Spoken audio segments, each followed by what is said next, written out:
Friends, এই যে দেখুন লাউ শাক বসিয়েছি। লাউয়ের ডান্টি আর পাতাগুলো আগে সেদ্ধ করে নিয়েছি। এখন এই যে মাঝখানে জায়গা করে শুকনো লঙ্কা ফোড়নে দিয়েছি। আর শাকের মধ্যে নুন হলুদ সবই দেওয়া হয়ে গেছে। এখন শুধু রসুন দেব।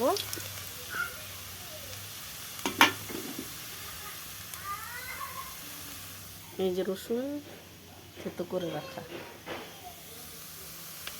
দিয়ে দিলাম রসুন।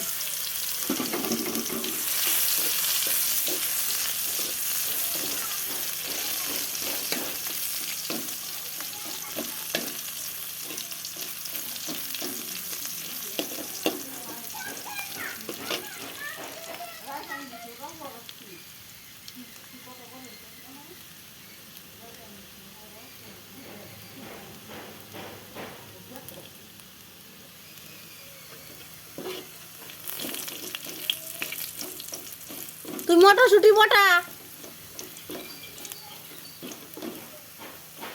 রসুন হয়ে গেছে ভাজা ভাজা, মিশিয়ে নেব।